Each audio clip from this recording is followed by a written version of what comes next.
Donc voilà, je vais vous présenter le recueil des questionnaires d'enquête histoire naturelle et clinique. Vous m'entendez tous bien? Bon, bah, c'est parfait. Donc en termes de méthodologie, cette enquête a été effectuée par Muriel Heras, comme il a été dit, auprès de 20 associations de la filière, par mail et aussi par téléphone. Donc à réception des réponses en fonction de oui, non, elle a relancé, fait aussi des échanges téléphoniques. Je pense que vous devez vous souvenir d'avoir eu échange avec cette personne. Oui, oui, bon, d'accord. Si, je pense que oui. Ouais, non, non, non, je pense. Oui, oui, si, si. Donc il y a une analyse avec analyse des types et des objectifs des questionnaires. On va le voir un petit peu plus en détail tout à l'heure, les modes de recueil des informations et l'exploitation des données. Et voilà, tout cela pour donner lieu à une proposition de réflexion sur un questionnaire qui pourrait être proposé à des associations voilà, qui souhaitent en élaborer un. Sur 20 associations, 8 ont un questionnaire. Il s'agit de l'association ASAMCAL, APPT, FOP. Alors, donc ASAMCAL, c'est syndrome de McCune-Albright. Je ne sais plus s'il y a quelqu'un. Et il n'est pas là, voilà. Voilà. APPT, c'est donc Daniel qui est là. Non, pas Daniel, pardon. Ghislaine. Association des personnes de petite taille. FOP, c'est fibrose, oui, Thierry Lafragette, là-bas. Le syndrome de Klippel-Feil, je ne sais pas s'il y a quelqu'un, je ne pense pas. L'année dernière. L'association du syndrome de Love, il y a quelqu'un, j'ai vu là-bas, voilà. Oli Mafucci, que je représente. Le syndrome de Pologne, la personne n'est pas là. Et Sotos Éveil. Sotos l'éveil non plus. Voilà. Alors, les types de questionnaires qui existent sont de différentes sortes, soit sous forme de sondage ou de questionnaires élaborés. Alors, il peut y avoir questionnaire purement histoire naturelle, ou bien recueil de données médicales, ou encore recueil uniquement de données administratives. Pour une association, c'est une enquête privée d'un laboratoire pharmaceutique qui inclut le témoignage du patient avec le système de santé. Et sinon, il y a un questionnaire d'enquête qui appartient à Orphanet sur les conséquences fonctionnelles de la maladie. Et oui, il y a la PPT, mais il y a d'autres associations qui sont, entre guillemets, évaluées. Je ne sais pas si on peut dire comme ça. Alors, on a essayé de faire un petit tableau par association. Donc, vous voyez, pour Klippel-Feil, par exemple, c'est un sondage. Leur objectif, c'était donc de répertorier des symptômes. Le mode de diffusion, c'est en ligne sur Internet, souvent téléchargeable. Hein. Quand je mets en ligne, c'est que c'est souvent téléchargeable. La date 2011. Et donc les résultats ont porté sur la fréquence des symptômes. Alors en ce qui les concerne, il y a un regroupement francophone international. Pour la FOP France, donc là c'est un questionnaire privé avec le laboratoire Clemencia. Thierry, vous pourriez peut-être en dire après ou maintenant, si vous voulez, deux mots un peu plus avancés parce que je n'ai pas forcément détaillé.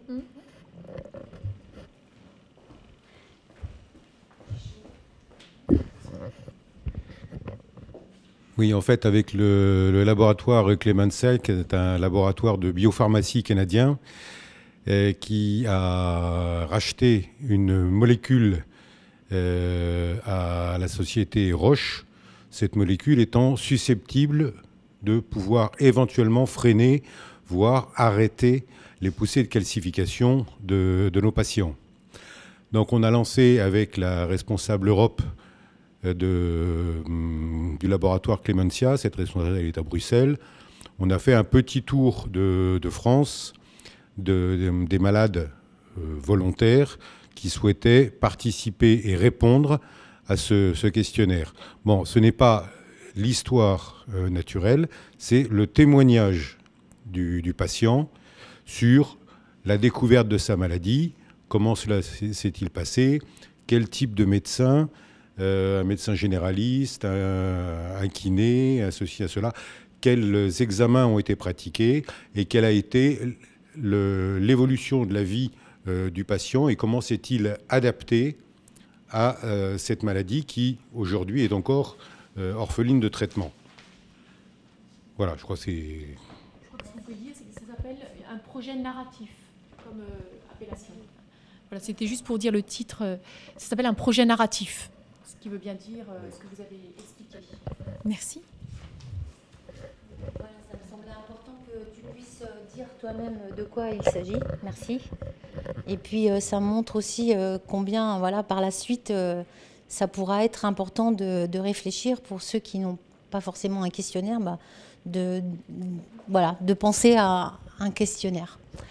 Ensuite, pour le syndrome de Love, c'est une enquête clinique et médicale. Il y a aussi quelqu'un ici qui peut peut-être en dire un petit peu plus.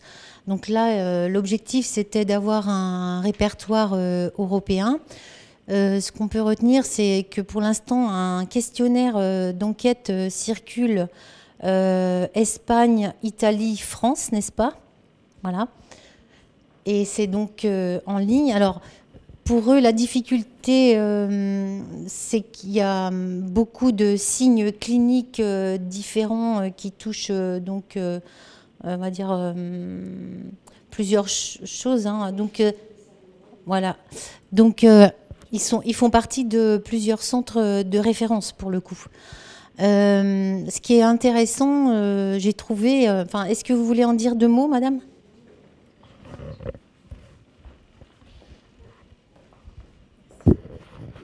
Oui, effectivement, nous, la complexité, c'est effectivement le nombre de signes cliniques. C'est pas assez fort. Donc nous, notre association, on avait déjà effectivement nos questionnaires propres à l'association et on a fondé en 2013 l'association européenne. Mais bon, la complexité, c'est qu'effectivement le questionnaire en ligne, c'est tenu surtout par les Espagnols, puisque quand il a fallu la créer, il fallait un siège social et on a choisi l'Espagne. Il y a un peu l'Italie qui travaille avec nous, mais essentiellement c'est l'Espagne et c'est un petit peu en stagnation en ce moment. On est en train de refaire des recherches. C'est pas évident d'obtenir tous ces formulaires. Les gens, ils ont un petit peu marre de répondre à chaque fois aux mêmes choses, donc c'est vraiment... Et puis nous, effectivement, la complexité, c'est nous un syndrome oculo-cérébro-rénal, mais il y a beaucoup d'autres choses à côté. Effectivement, on est dans plusieurs filières, mais on n'est que 6 administrateurs, on ne peut pas être partout, on est un peu éparpillé. On est dans ANDDI rare aussi, donc c'est pas très évident, mais bon, on œuvre là-dessus pour l'instant.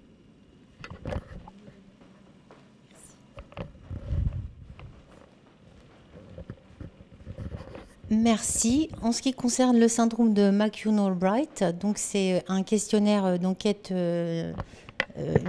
une enquête histoire naturelle pour le coup. Donc l'objectif, répertorier des informations cliniques et aussi voir l'impact psychologique de la maladie. Ils insistent beaucoup sur ce thème. Donc c'est téléchargeable en ligne. Il existe depuis 2007. Alors là, on a un chiffre précis de nombre de réponses, 76 réponses participantes, avec dans leurs commentaires entre guillemets positifs, une mise en évidence des problèmes de prise en charge. Et ils font éditer un petit fascicule à destination donc des patients. C'est donc visible en ligne sur leur site associatif. Ensuite, donc l'association Oliema Fucci, c'est une enquête clinique, médicale et familiale, téléchargeable sur le site et aussi donc envoyable entre guillemets, enfin, envoyable ça se dit pas mais c'est pas grave, sur papier. Donc on l'a fait en 2009 sur 80 questionnaires, 42 sont revenus. Ça nous a permis de montrer la grande hétérogénéité de l'expression clinique de notre maladie. En ce qui concerne le syndrome de Poland, donc là, un questionnaire enquête clinique médicale, recueil des atteintes précises en vue d'un article médical sur papier, 110 participants. Et donc les premiers résultats devaient être présentés en septembre 2016. Je ne sais pas si parmi vous, parmi les professionnels, vous en avez entendu parler. Ça n'a pas encore été fait. Oui, c'était à leur assemblée générale. Ils en ont pas reparlé. Si, ils en ont parlé, mais c'était encore au stade de et de cahier des charges même.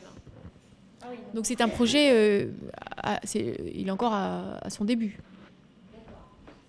Moi j'avais compris que c'était plus avancé, effectivement. Moi j'ai vu leur questionnaire puisque j'avais accès donc aux différents questionnaires. Et ils sont tous très différents. Il y a des thèmes qui reviennent régulièrement. Il y a des grands thèmes qui reviennent dans chaque questionnaire. En ce qui concerne le questionnaire de syndrome de Poland, c'est vraiment axé sur les atteintes, les atteintes précises. Hein. Parce que l'objectif, c'était aussi à la demande des médecins qui voulaient avoir des informations vraiment précises. Voilà, donc 110 participants. Soto s'éveille, là c'est une enquête essentiellement administrative. Donc quand ils nous disent administrative, c'est voilà, où est-ce que vous êtes pris en charge, où est-ce que vous habitez. Et l'objectif pour eux, c'est de pouvoir orienter les patients vers les centres de compétences ou le centre de référence. C'est un questionnaire papier. Ils le font, je ne sais pas si c'est eux, je crois que c'est eux, ils le font passer plutôt lors de leurs assemblées annuelles. Ils le proposent aux personnes et comme ça, ils le récupèrent tout de suite. Et ils ont aussi un objectif de statistique. Cependant, voilà, ils veulent faire évoluer leur questionnaire, donc c'est en cours. Ensuite, l'association APPT, c'est un questionnaire médical Orphanet, et donc tu vas peut-être pouvoir en parler, Ghislaine.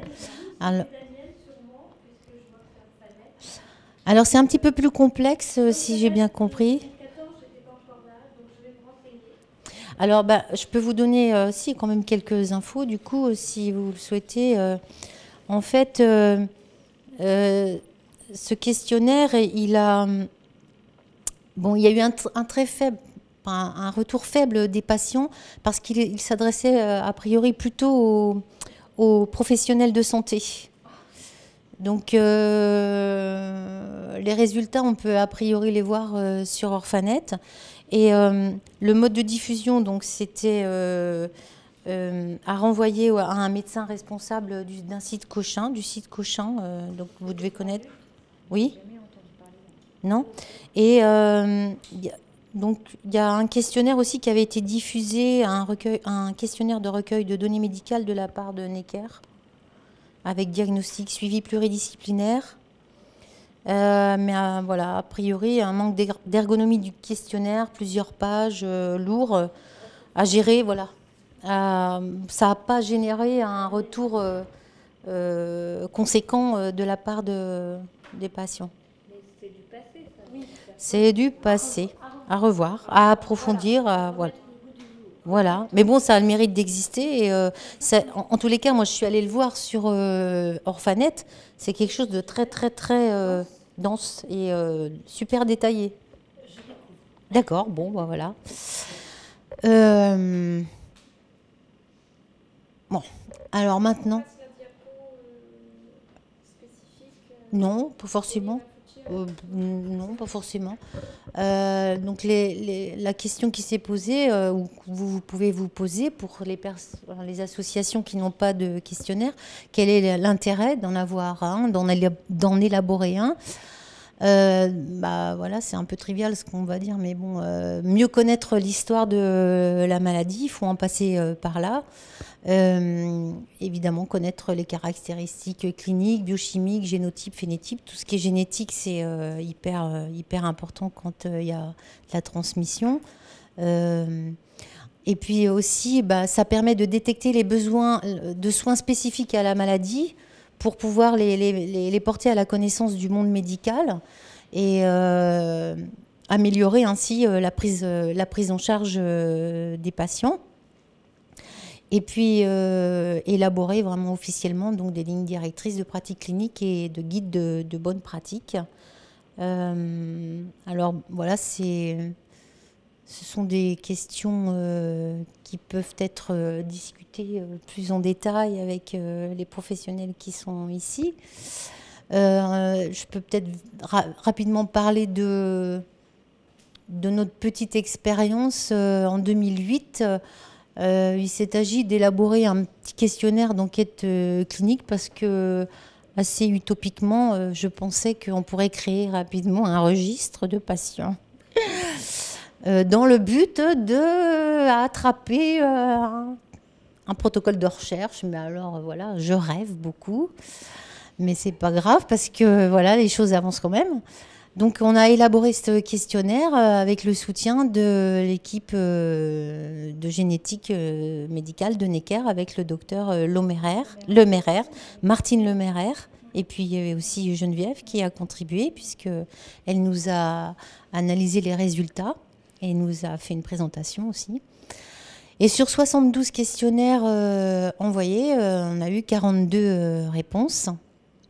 Je voulais juste rajouter un petit truc, ce qui nous semblait important par rapport à notre questionnaire. On voulait faire absolument en collaboration avec l'équipe médicale pour avoir du crédit, enfin pour être crédible aux yeux des patients, dire, vous voyez, c'est pas un truc comme ça qu'on fait pour dire on recueille des infos puis on les met dans des cartons. C'était voilà. Ça nous a permis donc de voir que la maladie s'exprime de manière très hétérogène.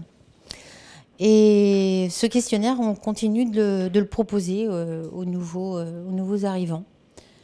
Et on l'a traduit en anglais et en italien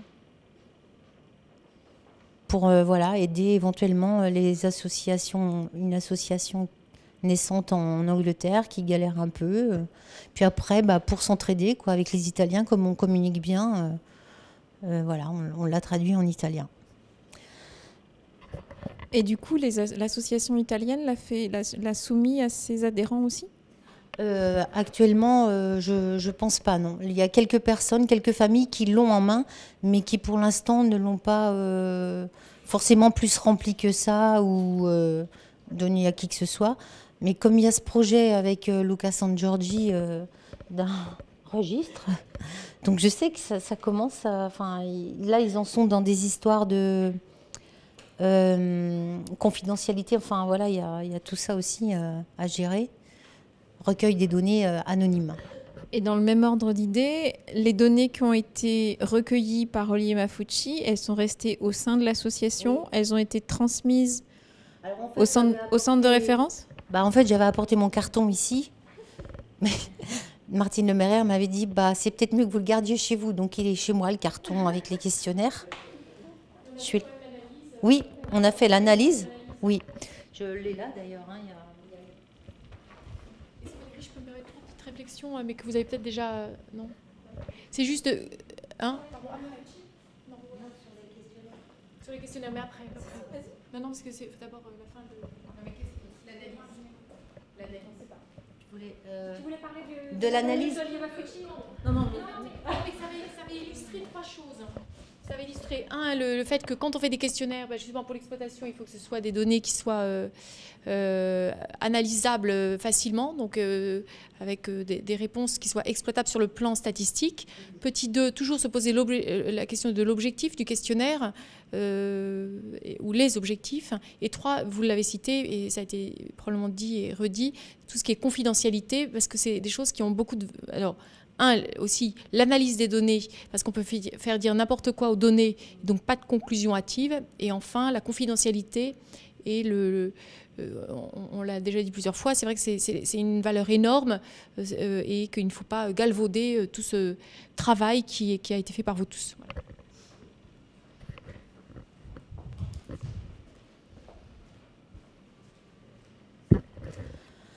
Voilà. Alors, de ce petit travail ont émergé des thèmes éventuellement sur un questionnaire type à proposer ou aux associations qui souhaitent voilà, être aidées dans la rédaction, dans l'élaboration d'un questionnaire. Nom de la maladie, donc pas de nom de la personne, hein, de manière anonyme, la région, le sexe, l'âge, etc. Un volet génétique, consultation, s'il y a une identification des gènes, s'il y a un programme de recherche, circonstances de découverte, un volet sur le diagnostic, s'il y a une errance par exemple aussi, prise en charge donc dans les centres de référence, centres de compétences, symptômes, atteintes, prise en charge de la douleur, impact sur la qualité de vie, parce que ça ressort beaucoup des questionnaires, le soutien psychologique aussi, et puis tout ce qui est prise en charge administrative et sociale, donc ça rejoint encore des thèmes qu'on a abordés aujourd'hui sur les difficultés qu'on rencontre. La scolarité, encore un thème récurrent, et puis l'insertion aussi professionnelle, la reconnaissance du handicap. Alors c'est ouvert, après il faut en effet réfléchir au fait que faut pas que ce soit gavant un questionnaire, il faut que ce soit fluide, le plus simple possible, avec, comme disait Dr Boja, en effet, avoir quel objectif on a avec le questionnaire, la confidentialité. Donc voilà. Voilà ce que je voulais dire. Et suite, c'est à vous tous de vous exprimer maintenant. Alors si, j'avais fait quand même, parce qu'on a parlé des associations qui ont fait un petit questionnaire et celles qui n'en ont pas fait. Donc il manque peut-être un petit quelque chose. Pourquoi il y a des associations qui n'ont pas de questionnaire? Pour certaines, c'est parce qu'elles sont en cours de création, de construction, comme par exemple l'association Nail Patella. Voilà. Il y a aussi une réponse qui était que fallait donner du sens à un questionnaire d'enquête clinique comme ça, et que ça n'avait de sens que si ça s'était exploité en effet conjointement par des professionnels de santé ou du médico-social.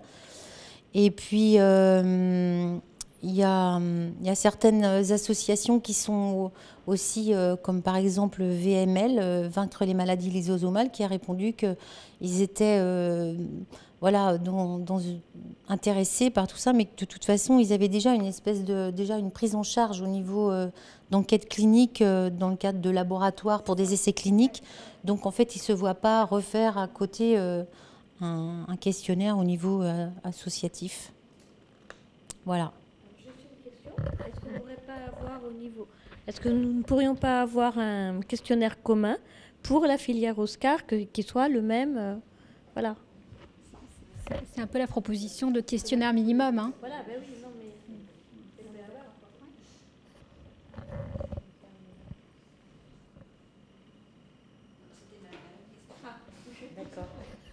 Oui, donc effectivement, ça c'est ce qu'Elisabeth a pu faire émerger de noms spécifiques à chaque association, mais qui propose déjà une trame commune pour bâtir un questionnaire. Après, ce que disait Elisabeth, c'est que le mieux, c'est de se rapprocher effectivement des praticiens pour élaborer le questionnaire ensemble, en ayant au préalable défini l'objectif et l'utilisation, l'exploitation qui pourrait en être faite. Et puis peut-être, Geneviève, je me souviens aussi que tu nous rappelais, en ce qui nous concernait en tous les cas, que d'une certaine façon, on existe, on est entre guillemets enregistré dans la base. Quand on passe par l'hôpital et par les professionnels qui utilisent le logiciel, nos données elles sont entrées de manière confidentielle, comme voilà passe.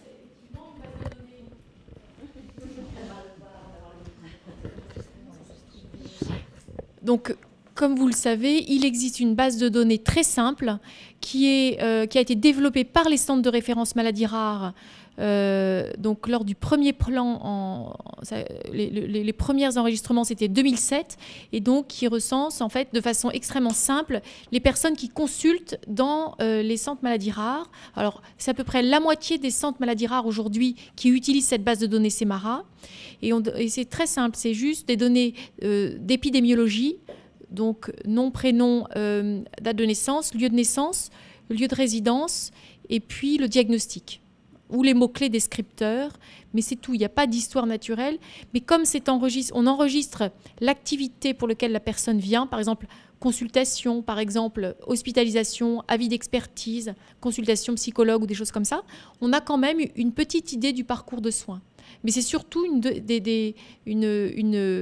un enregistrement épidémiologique, et ce qui nous permet de retrouver a posteriori le nombre de personnes avec telle ou telle pathologie et là où elles sont. Donc on peut retrouver les familles, les patients. Voilà. Et en fait, on fait des dossiers par famille. Je n'avais pas encore bien compris. Il y a des choses pour les rabâcher, pour... Le problème, c'est que ce n'est pas exhaustif aujourd'hui parce que tout le monde n'utilise pas SEMARA, mais que c'est un des buts de la BNDMR d'avoir une exhaustivité. Et ça, c'est important. Les objectifs pour le corps médical, il y en a deux. Hein. D'abord, il y a certaines maladies rares qui sont extrêmement rares. Et en particulier, on peut connaître assez bien la présentation pédiatrique. On ne connaît pas forcément la présentation à l'âge adulte et le suivi nécessaire à l'âge adulte. Et on a vraiment besoin d'un retour des patients pour essayer d'organiser au mieux la prise en charge à l'âge adulte. Il nous semble que la période pédiatrique est mieux connue que la période adulte pour les maladies osseuses constitutionnelles en particulier. On n'a pas toujours de référents à l'âge adulte.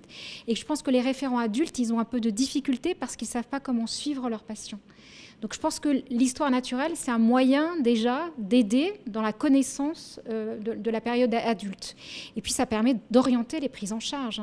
On suit nos maladies le mieux possible. On met en évidence qu'il y a une ostéoporose qui n'était pas du tout connue. On se met qu'il y a des carences en vitamine D par exemple, on supplémentera. Je pense que c'est vraiment, un, la connaissance, et deux, l'amélioration de la prise en charge. D'accord. C'est important. Oui, c'est important, d'autant qu'hier, il y avait justement une petite famille qui me disait, nous, notre fils, il a 20 ans et depuis 2 ans, 3 ans, il n'a plus de suivi parce qu'il n'y a pas eu de transition de fait pour lui en âge adulte. Alors la transition. Enfin, transition. Ouais. Il faut trouver le référent adulte. Ouais. Parce que la transition, c'est une chose, mais après, il faut le suivi. On est beaucoup dans... Oui, mais c'est vrai. Voilà.